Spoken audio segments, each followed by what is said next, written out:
Well, hi there. Welcome to Home Wizards. I'm Cindy Dole. Hey, I'm Eric Stromer. And we love to improve your home and improve your life. And I love Eric's living room. I just got to tell you that when I first saw your living room and those navy blue walls, there was something that spoke to me. It feels good in that room, doesn't it? Yeah, you know what's great about it is that, I have a lot of these paintings that my dad bestowed upon me when he downsized. And the paintings all have these gold leaf frames. And the gold leaf frame pops off the wall. And it ends up looking very much like jewel tones, almost like a little jewel box, right? Mm-hmm. And so, but yet relaxing. Relaxing, enveloping, comfortable. And then even during the day, I was concerned that dark navy was going to be too dark, but it really ends up feeling great. It just depends on, either a light white ceiling, crisp white trim. I love that, where it all kind of offsets that contrast. And the windows bring in some natural windows bring light. The light. If it's a little like hovel room with no windows, it could feel a little dark. But if you've got natural light, it's actually beautiful. It works out. Well, I'm thinking I am trying to get, I'm really campaigning to have navy as our living room. Right now we have a kind of a buttercup color, and that's great. You got to go to upper level management to get this. I think to get this going. I think so. Is how it is, negotiation. Sure. But I really would love to have a deep navy, almost like if not as darker than yours. So I thought we could talk about choosing really deep colors in your world. How do you decorate it? Starting with decorating with blue and then maybe green or red and yellow. So blue, you'd say as a contractor that blues can be tricky sometimes. Blues are tough, and if you do the wrong one and it has too much red or too much green in the blue, it can end up really looking like a laundromat. You know what I mean? It's bad. It can be bad, right? And how do you know if it has too much of that? Well, it's important to kind of, delineate what's going on around you within those blue tones. So I think a great first step is to find, if it ends up being too pastel, too baby bluish, your idea of what that is, reconsider, revisit. And I always like to find the darkest color. Choose the darkest color on the card, and then the card that appeals to you, that's the deepest, most true blue, then bring that up on the card and go the lightest shade in that tone on that card, right? Oh, if you wanted to have a soft room. If you to pick the right blue, I always look at those walls of the cards that have the color paint palettes, the color palettes, right? Find the deepest, most true blue in your idea, in your estimation that you love, and then come back up on that same card and go to the lightest. In that family, go to the lighter color if you want to do a light blue. That's how I think you can pick the right one. Yeah. Because a lot of times the light color blues, they throw you, and then you think it's going to work and translate onto the wall, and then you get it there, and it's like Gagger. Plus, it can make you look sickly. Yeah. And if you feel and look sickly. Why your whole family's so pale? Are you guys okay? Sorry for your illness. We picked the wrong blue. Yeah, that's it. Because there could be a cool tone or a warm tone, right? Right, exactly. All right. Well, so I think that overall blue can be very calming and peaceful. Like we, in our bedroom, have kind of I guess you'd call it like a robin's egg blue, but you make a good point. Sometimes too pastel-y blues can almost make you feel queasy. It's a weird blue. And having said that, don't be afraid to do lighter tone blues. You just got to find the right one. That's all it is. The robin's egg is fantastic. It is. Never is a downside to that. Yeah, but so sometimes some cool blues can go a little further and actually kind of be cold. Like even if it has maybe too much gray in it. Yes. Or that yellowing effect. That's exactly right. And then you also want to make sure that you've got the furniture to support a deep tone. Because it's really going to show up. And if it's got any conflict in terms of the blue color matching with some other tone, then you're going to really notice that the couch is absolutely not going to work for you. Well, for instance, if you did have a hint of green in the robin's egg blue walls, that kind of can add kind of a warm feel to the restful blues. It's all about kind of not only picking the right shade of blue, but then complementing it with the right other colors. Exactly. You talked about white. Well, now listen. The other thing too is that a lot of times blues will work great if you do the Italian plaster treatment. I love Italian plaster. Okay, so that product they sell. Most of the paint manufacturers have a version of that, and basically it comes in a big 5-gallon bucket that you can mix with a paddle blade on a drill, right? And then it gets this consistency almost of like heavy cold cream, right? Yes. It's got that sort of gelatinous consistency to it. You trowel it out on the wall, literally using a concrete trowel. It's actually a stainless steel trowel made especially for this process. And you put it on the wall. It's and like then frosting, basically. It's like frosting, a cake, Yeah, exactly. And then as it dries, you start to burnish it and swirl that stainless steel trowel because then it doesn't leave marks. But what that product does is it gives you the ability to have little different depths to it. You can do, one color will give you like 3 different color variations within it. So it ends up looking like a really ancient, beautiful wall that was, unearthed in some Byzantine ruin. Like stone almost. Right here in Glendale, California. How did they find this Roman Empire? But it really does give you that feel of an old world look. But that can be contemporized. What do we say? That's good. That's pretty good. With different adornments that are on hanging, like, stainless steel things on the wall, or mirrors, or silvers, or gold leaves, or all those jewel tone things that pop, right? I think it works great that way. But I do love Italian plaster, and I love that you can add different colors to it. So using a blue. You can also do 3 different colors of blue within one wall and give you like 9 different tones that show up. It can get really kind of overwhelming. That's like a pair of jeans that have a couple different fades like denim, to them. Yeah, exactly. Like 501s that have, been washed a million times, right? Very complex. I'm dating myself with 501s. I don't even know if they make them Angel anymore. Flights. Yeah, like Sassoon jeans. That's what I mean. Yeah. Great.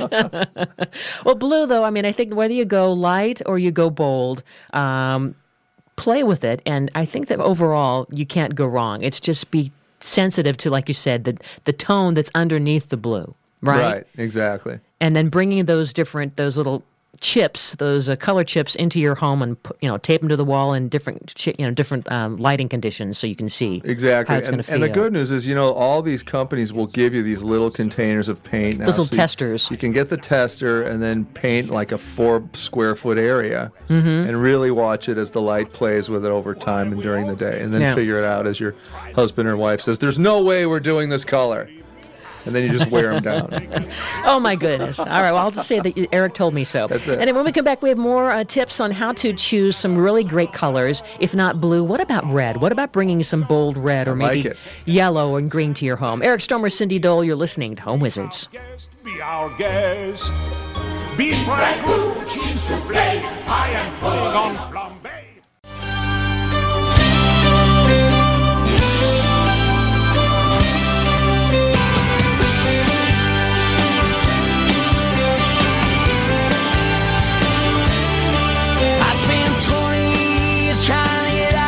Welcome back. You're listening to Home Wizards. I'm Cindy Dole. I'm Eric Stromer. And I hope you're having a great summer. Thanks for hanging with us. We are all about helping you improve your home and improve your life. And if you've been thinking about doing something different to your place, maybe infusing some new color, we wanted to encourage you to go bold. Eric has bright colors in his home. Your kitchen is, what would you call it? My kitchen is almost like a tomato soup color with a tad bit of cinnamon in it. That's the cinnamon is what kind of brings it down. It grounds tones it down, right? Makes it not so like, wow, we're at the firehouse. It's fire, like, everybody, or like fire. those hot tamale candies. You know, it's not quite like that. Which, by the way, are fun. Has its place sometimes. Sure. Like even in our own, Home Wizard studio, we've got red panels it's that like are fire acoustic engine red. treatment. Yeah. And it looks great. And may I say, they're installed. Wait, I can't even get these off the wall. I couldn't pull them on. They're installed by Eric. I put them on, right? But I'll tell you, within this red, you and Peter Montoya, our engineer, look beautiful. It has and a warm. Your skin is it glows, is what it does. Well, it's because of and your that's installation. Of the red. Thank you. Anyway, back to you and your choice of paint. So red. Now you have this luscious red, and I love the cinnamon mention. That kind of gives you that visual. We have a shade of red in our Hall of Fame, where we have gold framed, and the black and white photos pop off that red, don't they? And that too has a grounding. It almost has like a brown. Well, I guess cinnamon is brown. Yeah. But it isn't like yours. It's it almost has like maybe a little bit of black under it or something. Sure. It's very, very muted. But how do we choose red? Because red is interesting and fun and alive, and you can go anything from orange tinted to almost like a burgundy. And what point in our dining room we had a burgundy maroon, almost like a Cabernet, and it was very grounding and relaxing. Beautiful too. And I think people are always concerned that if I do these darker tones, our house is going to look and feel smaller. Yeah. And I disagree. Mm-hmm. I think that what happens is that it doesn't make the perception is that maybe it feels smaller because, without the lights on or natural light coming into the room, it seems darker, but it actually makes the things pop off the wall, which It makes it almost alive. gives it some breath, I think. Exactly, you know? exactly. So Don't be afraid. Don't be afraid. No. I mean, I think it's going to add drama to any room, whether it's in a kitchen Yeah. or in a dining room or maybe just a hallway That's right. or a wall. Right. You know? And I love that feel in people's homes when you walk in, and each room, has one specific color, and then the next color leads you into another area. It's almost like ushering you into this palette that is all well thought out and designed, and you're not just sort of randomly picking colors, but there's a reason for it. Like the red tones definitely give you that warmth, and in the kitchen it feels nice for me because I cook so dang much marinara that when it splatters on the wall, I really don't have to clean it up. I just blend it in a little bit. That's great. Right. Yeah, that's another a good philosophy, philosophy, is to right? decorate depending on your spilling habits. Which is why in a bathroom you'd want white so your toothpaste doesn't show unless you use AIM, of course. Then you Great. need that blue that you got to match. But That's brilliant. That Yes, could almost be like thank a you. part of a man's manual or something That's like right. that, the spilling guide. That's it. But if you are kind of afraid to commit wholly to try to use red, try it as an accent, maybe pulling it in through draperies or furniture, and maybe pick a wall color like chocolate brown, that again, to your cinnamon that's in Sure. your red. It's like the brown's on the wall, but then now a splash of red is just kind of starting to eke its way into your life very Yeah, that's slowly. exactly right. And you go, wait, this kind of feels like a nice rich library, or It does, and if you are concerned, to your point, start like you say, start small. Maybe just seat cushions or throw pillows or some drapes that have the tones that you're trying to slowly integrate in, and then maybe then it's just a process, and over time you're going to then turn things more bold, and you'll do red everywhere. Or maybe even try, I love that high gloss, almost like Asian red look that you see on certain pieces of furniture. What about Yeah. doing that? I Like, have one of those cabinets that Do has you? sort of the high gloss Chinese red. You have it in feel. Chinese red? Yeah. oh, I love Beautiful. that look. Yeah. I do too. So I think if you start with something as simple as that, maybe you're going, okay, now it's not as scary. you know? Right, right. Because I think that red, trying it, just a splash of red in some part of your home is going to feel great. I agree. Absolutely. There's some great, there's a great red actually that has sort of that cinnamon feel to it that Benjamin Moore does. It's called Current Red. It's number 1323. Oh, Take a look I thought at it was that one. 1324, but is it 1323? You know what? You better Weisenheimer. No, 13. I don't. Yeah. I never pay attention to the number. No, of 1323. course you don't. But- Of course you don't. But the deal is that some of these reds are tricky. You get Yeah. them home, they end up revealing themselves a lot differently than what you thought. So what's the tip? Tip is get a little sample, paint a 4 square foot area, you got to see it in different lights at nighttime with your lighting as it occurs naturally now. You may even have to, amend all the lighting when you get these darker tones, and to give you these little areas or vignettes within that space, so that the light coming from your lamps is going to give that feeling of lightness instead of keeping it like a dark little hole. Okay. Hovel, if you will. Good. Here is an interesting and also very bold thing to try if you're going, okay, I'm confident with red. Yeah. Take me to the next level. A combination, if you're just, again, very, fearless with color, ruby red and turquoise. Get out of town, lady. A little wild. That might be But great, though. Imagine having like one wall in a ruby red, but then the couch in front of it, whatever, if it's a cream or it's a navy or whatever, but then you have these turquoise pillows or little splashes of turquoise accents. That's a very Boy, trendy. that's beautiful. It's a trendy kind of a combo, a little different, And you might even have something like a credenza that is looking a little beat on. And what about taking that and paint spraying it, getting that with the color, either the turquoise tone if you've got the Yes. red walls, or Yes. vice versa, right? Yes. So it just jumps off the wall. Here's that way. another one that's different. Yeah. Red with purple. Again, Yeah, I can't imagine that. it Where- almost sounds kind of Moorish, right? Right, And because it okay. is jewel tones. But imagine if you were to have, let's say, the walls are now in a kind of a purple, very, I don't know, almost like a deep bluish purple. Yeah. And then you have a piece of furniture, let's say a chair, and it's painted in this red high gloss paint. So the red with the purple, you'd think that's kind of clashing, but no, it's actually a very interesting and cool and vibrant. That's kind of great. Combination. Or how about reds and yellows?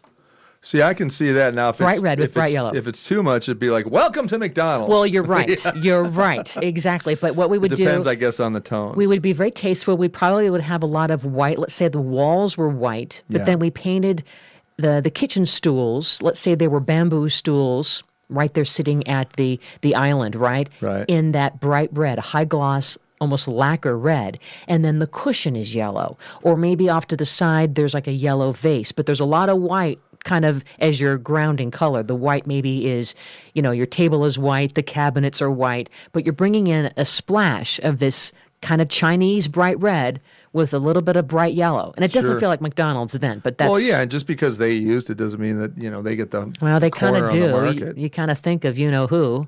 Yeah. You mean that clown gentleman? Exactly. I know. Not great hairdo. You mean the meat clown? Right. Yeah. Right. So those are some interesting combinations of red to think about. But let's think of some others in terms of, great trending mixes and matches like lime green and pale pink. Lime green and pale pink. Okay. Well, Little- that actually sounds really Little pretty. different. So you would think of maybe a really pale pink walls. But then the lime green is in the accents. Let's say, again, it's in the cushion of the chairs or some pillows. And then you have some more grounding colors like some creams or silvers. But it feels really fresh. You know what's really pretty too is the light yellow is a tough color too Yeah. sometimes. Benjamin Moore again makes I love Benjamin Moore's color line. They make a great color called Moonlight Natura, Oh, and it's very very pale yellow, which really looks great with wood tones together. So if you've got a hardwood floor, white trim, that color on the wall, and then some wood furniture in the room, that can be really really pretty and light and airy feeling. so when you say pale yellow, it's not like It's a almost canary. almost like a white with just a slight a dusting. hint, a dusting, if A you will. dusting, Of very just nice. Mm-hmm. A slight little yellow tone. And then that's a great way to introduce yourself to yellows. If it gets a little too intense, Mm-hmm. again, it can feel like you're in a fun house a little bit. Or how about orange? I mean, you have that red cinnamon in your kitchen. Before we changed our kitchen around, we had the orange walls, and it was different, but it actually felt great. It felt like high energy. It was almost like a terracotta orange. Sure. Yeah. So It just depends on again, it's really important to bring the colors home, let them live in your space for a minute before you commit to the entire room. And even if you paint it and you hate it, and you give yourself a few days to let it decompress and see if it works for you, if you paint the wall again, what is it, a couple of hours of your time? It's Right. not that big a deal. And it is life-changing. I mean, I think that these colors, they not only make you feel a different energy, whether you're relaxing or you're It's true. upbeat, It's it's very going to true. change your outlook. So try all these things. We challenge you to try at least one bold color in the next couple weeks and let us know. Email us at yourhomewizards.com. Eric Stormer, Cindy Dole, you're listening to Home Wizards.